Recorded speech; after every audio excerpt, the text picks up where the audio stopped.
Okay, so what we've done is yesterday I paper mache'd, and I demonstrated with you paper macheing the monster. We looked around at trying to secure our protein spikes onto the model so that now when we apply the flour, water, paper mache, they're not going to just kind of flop over under the weight.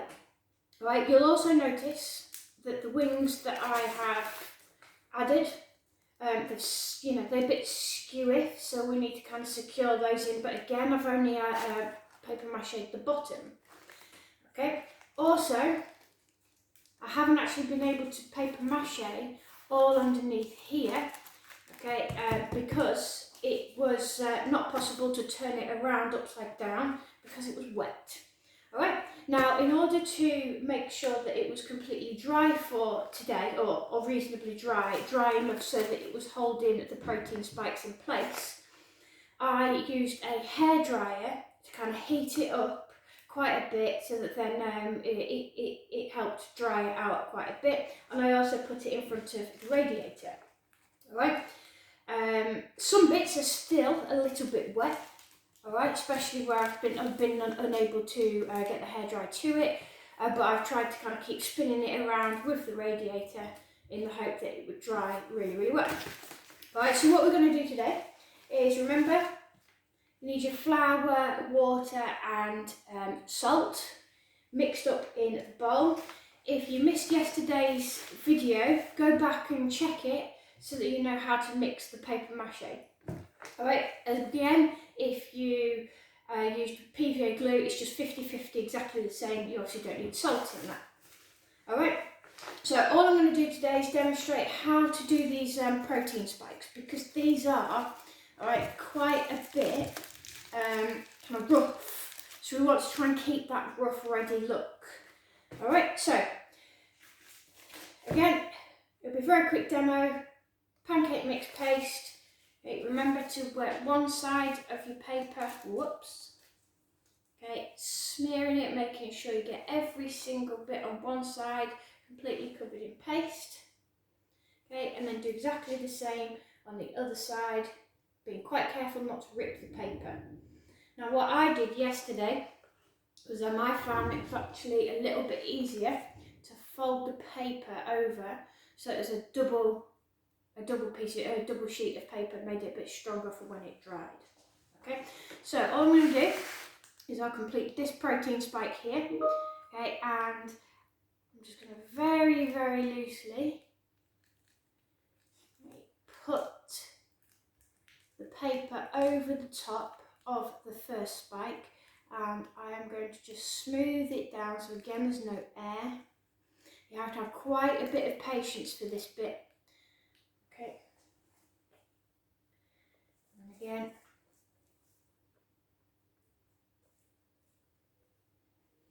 you must remember to do both sides of the paper.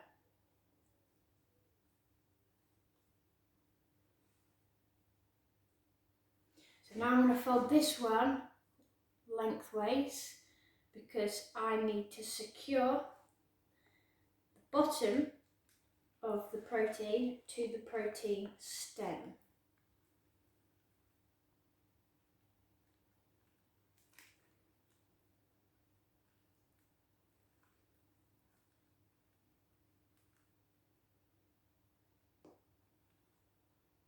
Making sure all of the paper is completely sealed either to the stem, the 3D structure, or itself. So this is quite a fiddly job, but what I've done this time, doesn't matter if you haven't done it, is I've made my flour and water mixture just a little bit thicker. Not too thick, otherwise it would be a bit too heavy for the protein spike, but just a bit thicker. That way it will dry a bit quicker as well. Okay, so I'm not going to continue adding bits, okay, to the edge of this one, mainly because I don't want it to get too top heavy whilst it's still drying. Alright, so I'm going to move on to the next one and the next one. I'm going to try and remember the order that I do them in so that I can come back to that one and hopefully it's a bit drier. Okay, so again, fold it lengthways and I'll move on to the next protein spike.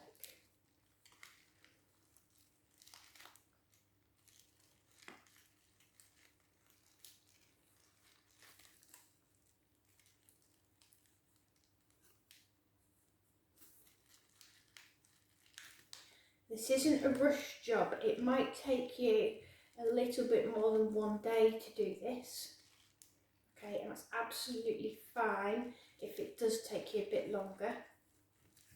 You can still watch the videos in the correct order.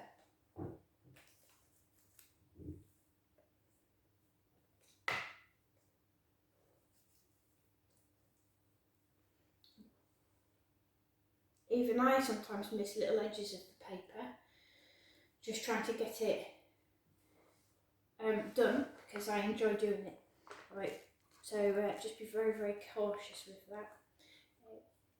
So I've actually gone all the way down the protein spike with this one because I've noticed that the cardboard from the bottom where I've tried to secure it to the model has popped out. So I have to kind of keep pushing that protein back in. So I'm just doing that one a little bit different just to try and make sure that the structure doesn't collapse. Okay.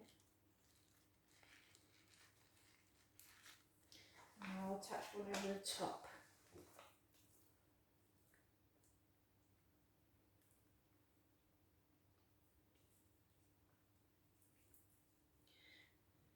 Now, whilst I'm doing this, what's good to say at this moment is when it comes to doing the special effects, it's like trying to make it potentially look like it's got glass popping out of these protein spikes, or when we make some fake slime so that it oozes out of that hole I made yesterday. All of that is going to be made using household goods. If you Google on YouTube how to make your own homemade blood for Halloween, for example, you'll find that a lot of it takes materials that you have to kind of collect at home. So you have to go to the supermarket to get. So in order to make a homemade latex, which is a bit safer than normal latex, you have to go to the shops and buy gelatin. Okay. As far as I'm concerned, that isn't something that is made at home. Yes, it's something you can buy from a shop, but most households probably don't keep gelatin in the house. So for me, that's not a home DIY, easy to make. What I've tried to do is I'm going to try and show you how to make special effects that are actually from things at home. So like we've done with the flour and the water and the salt, most homes have got those at home unless you've run out. They're basic staples of a kitchen.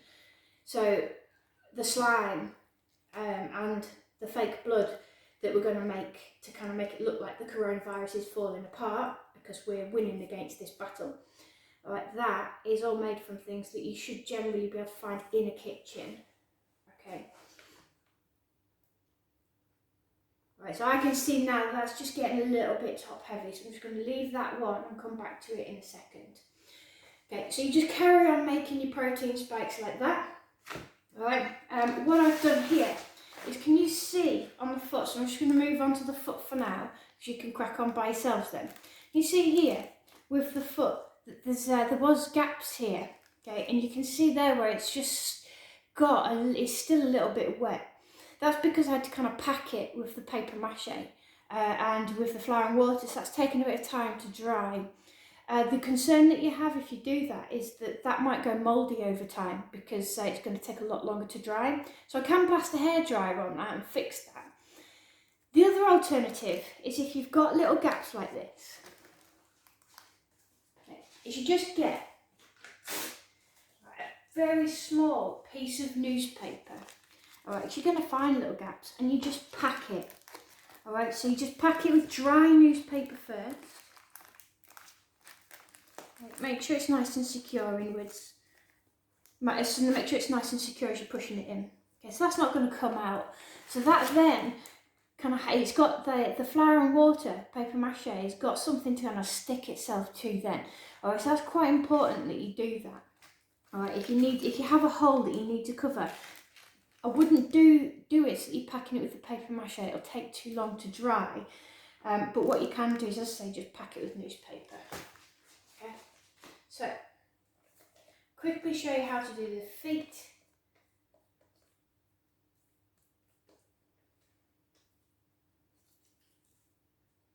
Then we'll move on to the wings, and then that is it. You can just get on paper mache. Okay. So what I did here was I folded it over lengthways, made it nice and secure. Okay, and then all I did was build it up from the back, push it down. I'll get my fingers in there and make sure it's nice and secure. Again, this takes a little bit of time. And then you push it in to create the definition of the toes. And you might find that the paper rips. Okay, and that's why we do it a few times. Okay, in fact here I need the paper to rip just to create that definition of the individual toes. Alright, don't worry if it rips. Just push it down anyway. Right, secure it around the side. And then just keep building it up until you've covered the toes. I'm not doing underneath because I don't believe that it needs anything underneath. You might actually want to do it underneath, okay? That's up to you. That might just take an extra day. Alright, so here I've just kind of pushed the paper mache in to cover up the rip. Okay, and started to cover over the toes. What you also might want to do, although it's not essential, is where you can see that some of the paper is either slightly curled away or maybe you haven't attached it as well as you could have done. So there's a bit on the back here.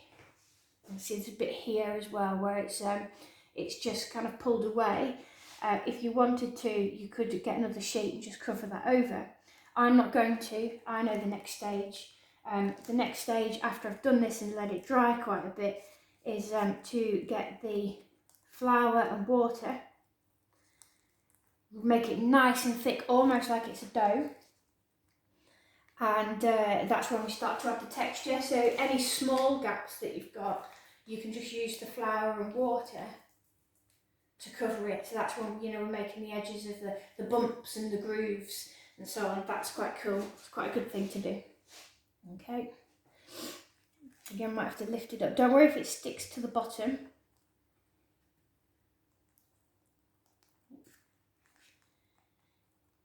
If you happen to have something called modelling plaster, so Mod Rock, that is fantastic to use because it dries pretty much straight away. But be careful with that because it can get quite top heavy. So exactly the same as with the flour, if you are using that, make sure that you're just doing the bottoms, securing each bottom of the stem before you move on to making the rest of your model. Okay, so that's one toe. I'll finish off the other toes shortly. What I'm now going to do is show you how to do the wings. If you've added wings or the tail or anything like that, anything that's sticking out that might just kind of fold over. Okay, I'm going to make sure, alright, that with my paper it's definitely not dripping. Okay, I don't want it to get too heavy, so I'm using quite a thin paper for this. And I'll start at the bottom. Okay. And I'm not doubling over this paper. And I'm just going to apply this on as one layer. It's smoothing it down and being quite careful that I'm not overlapping the paper too much because the strength comes from the flour and the water. It doesn't necessarily come from the paper. The paper is an added strength to it. It gives it something for the paper. It gives it a smooth texture. Adds a little bit of extra strength, okay? But I am being quite careful. So with this bit, Okay, I know that I only need a little bit on the back there. I don't need it to overlap too much. The more paper that you add, the more flour and water that you add, the more that's going to flop over. And then you end up with wings that are going sideways rather than pointing upwards. If you wanted to, you can always add an extra layer, alright, once you've got that dry, because it's quite a thin layer to start off with. You can just grab a hairdryer and dry that out, and then do another layer before you let it dry overnight. Okay, so I'm going to be really careful at the top. Okay.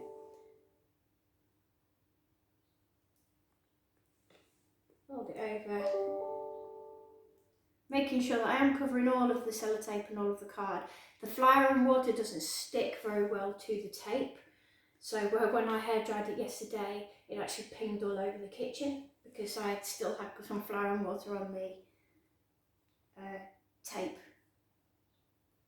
Still had like the foot to finish. Okay, you can see I'm spending quite a bit of time smoothing that out.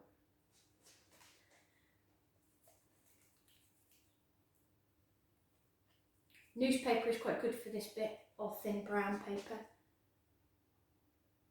The only problem with that is I can't see where the cardboard is. Okay, and the reason why that's really good is because it's quite thin. If you're using quite thick paper, the flour and water doesn't absorb into the paper very well.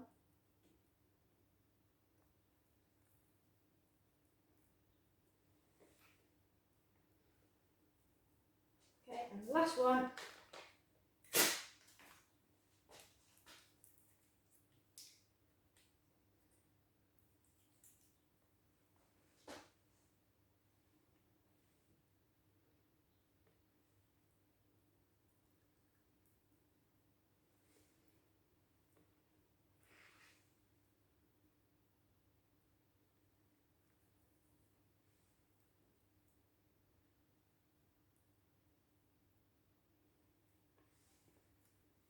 Unfortunately with that one you can possibly see that the last one isn't as smooth as I would like. I can see that little bits of are going to pop up, so I'm just going to use one more and hope that those bits around the edge aren't going to just kind of fly up as they dry. If they do, we can just use the next layer of flour and water to secure that.